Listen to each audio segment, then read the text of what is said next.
previously abandoned Texas brine salt cavern.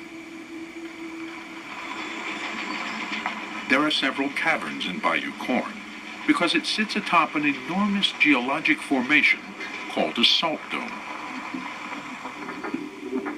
Salt domes are ancient salty seabeds that rise up like pillars when downward pressure from accumulating sediment forces the buoyant salt upward.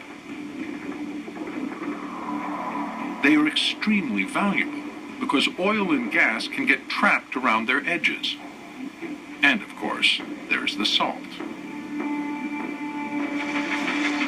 Mined for centuries to help preserve food and enhance its flavor, today, salt is also processed into chlorine gas, a major component for making plastic, bleach, and paper.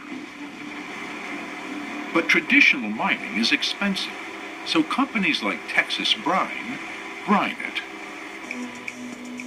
Water at high pressure is sent down a pipe.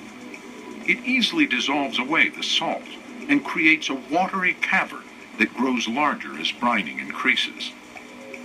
The salty brine is then pumped to the surface, stored in tanks, and piped to chemical plants.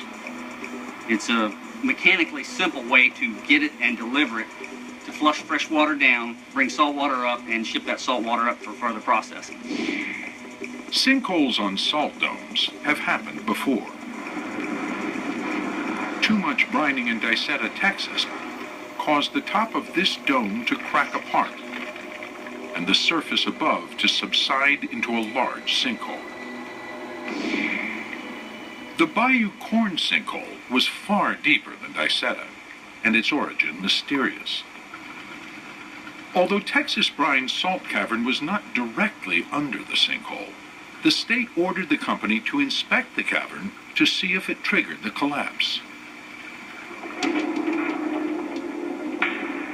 They sent down a drill that encountered no problems for the first 1,000 feet, but then struck rock and sediment. This material had to come from outside the salt cavern, meaning the company had brined too close to the edge of the dome, cracking it open.